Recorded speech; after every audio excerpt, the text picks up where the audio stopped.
Welcome to episode 458 of the Selling Your Screenplay podcast. I'm Ashley Scott Meyers, screenwriter and blogger at sellingyourscreenplay.com.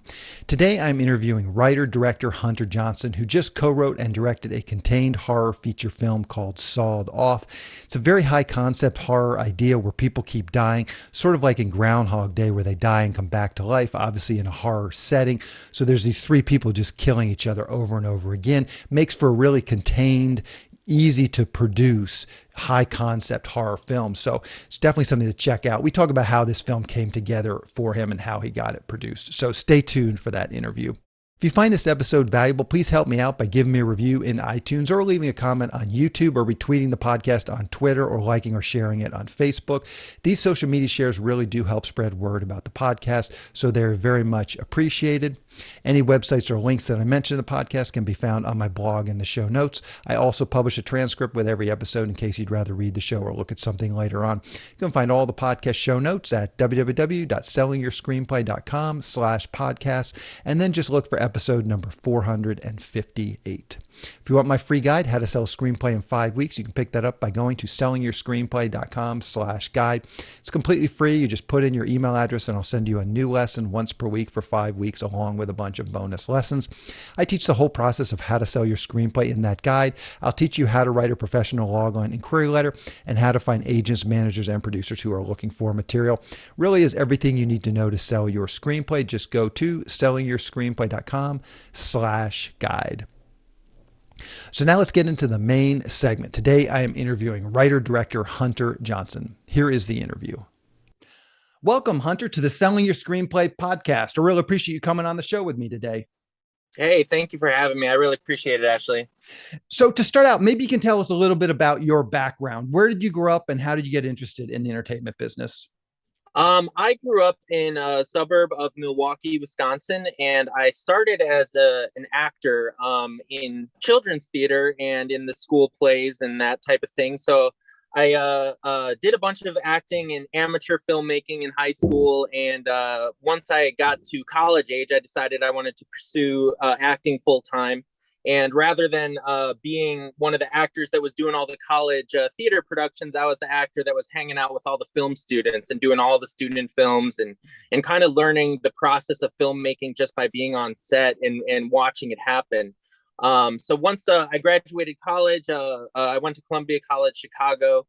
I decided to start making my own films and began just making small, no budget independent films, and I've always been a horror film fan, so it was always kind of in that genre, and yeah, so that's kind of how it all started.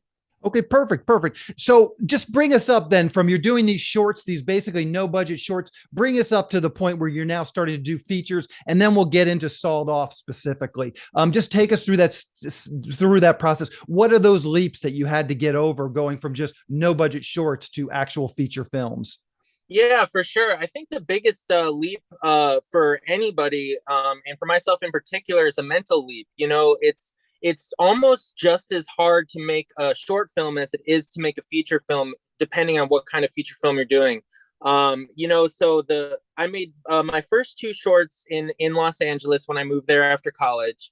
And then I decided I wanted to try to do a feature, but I knew that logistically it's very difficult to, raise money and get a crew.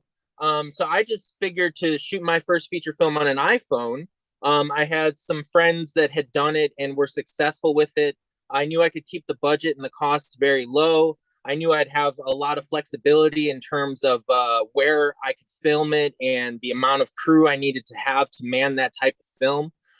So really, it was just kind of putting my will to it and deciding to do the feature and keep it as affordable as possible. And once the first one was done, it was a lot easier to take that to people and say, "Hey, I've made one feature film.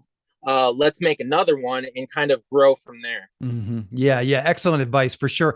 At what point your career is very much, in with horror films. You have a horror film website, which we'll talk about briefly as well. At what point did you really start to gravitate towards that as a genre and sort of make that the genre that you were going to work on? Was there a point, was it something as a kid were you really into horror films? But just talk about that. Why horror? Why did you sort of specialize in that? For sure, my favorite films ever since I was a kid were horror films. I didn't really get into a lot of the more violent horror films until I was an adolescent. But when I was a kid, I grew up with Aliens and Creature from the Black Lagoon, and I remember watching Friday Night Frights while my mom worked third shift with my dad, and my brother and I would stay up late and watch those Hmm. old black and white campy horror films, and we would just scare the crap out of us. So I've always kind of gravitated towards horror. It's always been my favorite genre to watch. It's also been my favorite genre to act in because it's very fun to play with really extreme emotions as a performer. So it's always kind of been in the cards with that genre. I've dabbled in other genres before, and it's always a lot of fun. But horror is just where my heart's always been, and it continues to be up until this point. Yeah, yeah, gotcha. So let's dig into your latest feature film. It's called Sawed Off. Maybe to start out, you can give us a quick picture or log line. What is this film all about? Yeah, sure. So Sawed Off follows two hunters that are invited to a hunting weekend by their ex-girlfriend. She dated both of them in the past, and they're all old friends. And after a freak hunting accident, they find out that they are caught in a spiral of death. And it sounds kind of crazy, but that's the 30-second pitch. But yeah, it's a three characters, one location, but a lot of deaths.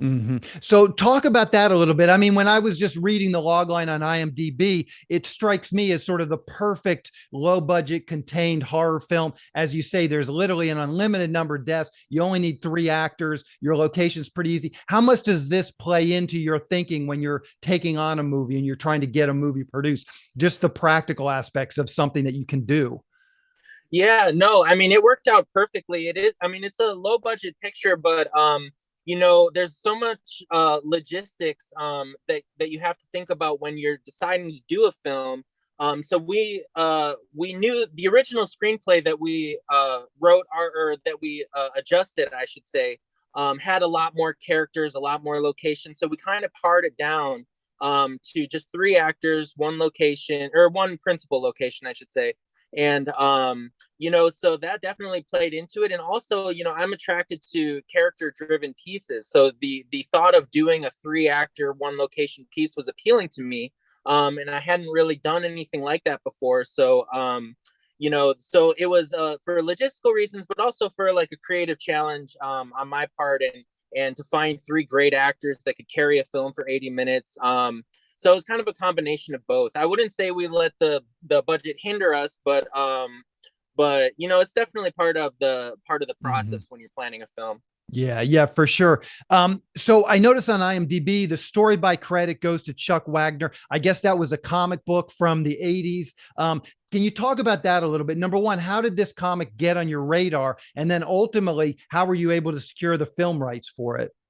Well, it's funny enough. One of our executive producers, James Bressick, I have worked with on several projects over the years, and he was working with Jeff Miller, our other executive producer, on securing the rights to the comic. So they actually approached me with the material, saying, "Hey, we have the rights to this comic. We have the rights to a screenplay that Chuck had written based on his comic. Is there anything that you want to try to do with it?" So myself and Jody Barton, my co-writer on the final screenplay, we read the script, we read the comic, we started developing our own ideas. And James had a lot of ideas that he wanted to put into the film as well. So it was kind of a amalgamation of one third of the original script, one third of James's ideas, and one third of Jody and I's ideas. So it was kind of a cool process with a lot of different inputs. And yeah, so in terms of acquiring the material, that was kind of Mhm. done before I got on board with the project, but then we kind of ran from it from there, or ran Gotcha. with it, I should say. And I had James on the podcast a few weeks ago. And just he just did a film. Now I'm blanking on the exact film, but I had him on, and I'm curious, how did you develop a relationship with him? Like, how did he happen to approach you with this material and say, "Is this something you might be able to do?" Well, I met James on I was hired as an associate producer on a couple films that James was doing years ago. And while I was on that set, I was actually a fan of his work, and he had done a film called To Jennifer that he had shot on his iPhone. And I had watched it, I had reviewed it for my website prior to even really meeting him. And once I kind of got to know him, I kind of like pitched him a sequel idea to it. I said, hey, like, I love your film To Jennifer. Would you be ever entertain the idea of doing a sequel to it? And he said, yeah, like, write something up and we'll see if we can do it. So my first feature film was a sequel to one of his early films. Hmm. So, we kind of had a relationship started there, and then we worked together on and off on a variety of different projects in the years since then. So, I've always kind of been, I guess, on his radar in terms of being a filmmaker and trying to stay active in making horror films. So yeah, I'm not sure if I was the first filmmaker he reached out to in regards to Sawed Off, but once he Hmm. did, I was like, yeah, let's do it. Sounds great. Okay, perfect, perfect. So let's talk just a little bit about the actual collaboration. So you have James's ideas, you have this original screenplay from Chuck, and then you and Jody are now tasked with sort of getting a screenplay together that you're actually going to go shoot. How did that process work? Were you and Jody in the same room? Did you start to go through the old? Did you like import the old screenplay into Final Draft and then start editing from there? Did you just start fresh? Just take us through sort of the writing process of this, how you were able to bring all of these different ideas together. Sure, sure. So Jody and I were actually living together at the time. We were roommates, which made the writing process very cool, very easy. We both read Chuck's original script, and like I said, there were a lot of things we wanted to kind of shift and change. So we did kind of start from scratch. Initially, we wrote the treatment together. So we kind of had the full storyline fleshed out. Jody ended up writing most of the first draft, with my input, and then I kind of took it from there and revised it, and we kind of passed it back and forth a few Hmm. times, kind of writing independently. But I'd pop into his room and say, "Hey, what do you think of this?" And he'd pop into my room and say, "Hey, what do you think of that?" But Jody's a very talented screenwriter, so it wasn't like us sitting at the same table working out stuff. It was mostly like you run with it for a couple days, then give it to me, and I'll run with it for a couple days. And eventually, we got to the point where Hmm. we had a shootable script. Was Chuck involved with this at all? Did you get notes from him? Did you have any interaction with the original writer? We didn't, and that's simply because we were bringing so many new elements into his story. It wasn't it wasn't necessarily by choice, but it was, it's just how it Hmm. worked out. Jody and I, like I said, we were living together. Jody was going to star in the film. We didn't know which role he was going to play while we were writing it. But yeah, no, we looked at the original screenplay and the comic, and I mean that was plenty to work with Hmm. there in Yeah. terms of developing our stuff. And so, so you have James in here and is executive producer, so he has some cloud on this project. How do you manage to move forward if you guys don't necessarily see eye to eye? And the question can go with Jody as well, but James as well. Were there ever any moments where maybe you didn't like one of James's ideas? How do you get past that, or were there some ideas that he pushed down? Maybe he didn't like them at first, but you liked them eventually. But talk about that. What happens when there's differences of opinion in a situation like this? We did do a fair amount of compromising. In and James's ideas are grand. And there were times where we had to say, "Hey, I don't know if we can pull that off." With the just the budget and the logistics of what we're working with. So there were some compromises there, and then Jody also had some. Bless his heart, he's very grand also. So there were times when he would hand me the script, and I'd go, Jody, how are we going to film this? Like, I love it. Don't get it twisted. I'm a big fan of what you wrote, but how are we Yeah. going to film it? And he'd be like, well, I wasn't writing thinking like that. I was writing because I wanted it to be the best it could be. You know what I mean? Like, so Hmm. really, like, I would say the majority of the conflict was mostly in logistics, not really so Hmm. much in the creative, but mostly in the, okay, I love this, but how can we change it or adjust it to make it a little more filmable? Hmm. Gotcha, gotcha. Okay, so once you guys had a draft of the script, what were the next steps? Did James have financing in place that he was able to bring in? Did you guys have financing? What were those next steps going from screenplay that you guys were all ready to go and actually getting it into production? Yeah, so we knew once we had the script, we would have financing in place. So once we kind of agreed on the script, we sent it to Jeff and James, the two EPs, to approve. Once they read it and kind of heard our pitch and our plans to do it, they said let's go for it. So it was frankly an easy process, and I know it's not always like that. But it was we kind of knew that if we handed them a halfway decent script, that there was a Mm-hmm. real shot that it could get made. So I appreciate the opportunity that they gave us with that, and I know it's not usually that easy, but yeah, that's the benefit of making prior films and kind of having a reputation, knowing that like if we'll get this done, yeah, so that it just Mm-hmm. worked out that way. Gotcha. So now that you're doing feature films, there's definitely a headwind on what you're doing. What advice do you have to new writers, new actors, new directors trying to break into the business and establish themselves? What advice would you give those folks? I don't want to sound cliche, but I think there is a lot of truth to it, and that's simply to find a way to create content. When I first moved to LA, I was auditioning. I was 100 auditions, get 2 callbacks, get no roles or 1 role, and that's just the reality of the business. There's so much competition, and nobody is going to hand you anything necessarily. So Mm-hmm. the people want to work with people that are hungry, you know what I mean? And if you can find a way to create content, even if it's no budget, even if it's just with your friends, even if it is frankly, even if it's not great, it's a matter of finishing something, being able to show your work to other people, to get people interested in your work. The first couple films I did had budgets that were $1,000, $2,000. So it doesn't take a lot to Mm-hmm. if you have the gumption and a couple good people with you, you can make a film. And so I can't stress it enough. Just figure out a way to make content that you believe in, that you're passionate about. Don't worry about what anyone else is going to think about it. Getting it finished is the most important thing. And then go from there, because people want to work with people that are actually doing stuff. You know what I Mm-hmm. mean? Yeah. Sound advice for sure. How can people see Sawed Off? Do you know what the release schedule is going to be like? The Sawed Off is coming on digital and DVD on October 11th. I believe it's going to be on the major like streaming platforms. I don't have the total specifics yet, unfortunately. Yep, no worries.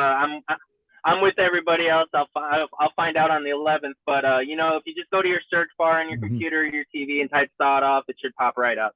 Gotcha. And what's the best way for people to keep up with what you're doing? I will round this up for the show notes: Twitter, Instagram, Facebook, a blog, and you can mention your own horror website as well. We can link to that. Yeah, of course. I appreciate it. My website is lahorror.com. And my social media handles are at lahorror.com. Okay. And that's where I'm posting links to everything. Gotcha. Well, perfect, Hunter. Well, I really appreciate you coming on and talking with me today. Good luck with this film, and good luck with all your future films as well. Hey, thank you so much. I appreciate it. It was lovely talking to you. Hey, thank you. We'll talk to you later. Bye. Adios. Bye. I just want to talk quickly about SYS Select. It's a service for screenwriters to help them sell their screenplays and get writing assignments. The first part of the service is the SYS Select Screenplay Database. Screenwriters upload their screenplays along with a logline, synopsis, and other pertinent information like budget and genre, and then producers search for and hopefully find screenplays they want to produce. Dozens of producers are in the system looking for screenplays right now. There have been a number of success stories come out of the service. You can find out about all the SYS Select successes by going to sellingyourscreenplay.com/success. Also on SYS podcast episode 222, I talked with Steve Deering, who was the first official success story to come out of the SYS Select database. When you join SYS Select, you get access to the screenplay database along with all the other services that we're providing to SYS Select members. These services include the newsletter. This monthly newsletter goes out to a list of over 400 producers who are actively seeking writers and screenplays. Each SYS Select member can pitch one screenplay in this monthly newsletter. We also provide screenwriting leads. We have partnered with one of the premier paid screenwriting leads services, so I can syndicate their leads to SYS Select members. There are lots of great paid leads coming in each week from our partner. Recently, we've been getting 5 to 10 high-quality paid leads per week. These leads run the gamut. There's producers looking for a specific type of spec script to producers looking to hire a screenwriter to write up one of their ideas or properties. They're looking for shorts, features, TV, and web series pilots, all types of projects. If you sign up for SYS Select, you'll get these leads emailed directly to you several times per week. Also, you get access to the SYS Select forum, where we will help you with your logline and query letter and answer any screenwriting related questions that you might have. We also have a number of screenwriting classes that are recorded and available in the SYS Select forum. These are all the classes that I've done over the years, so you'll have access to those whenever you want once you join. The classes cover every part of writing your screenplay, from concept to outlining to the first act, second act, third act, as well as other topics like writing short films and pitching your projects in person. Once again, if this sounds like something you'd like to learn more about, please go to sellingyourscreenplayselect.com. Again, that is sellingyourscreenplayselect.com. That's the show. Thank you for listening.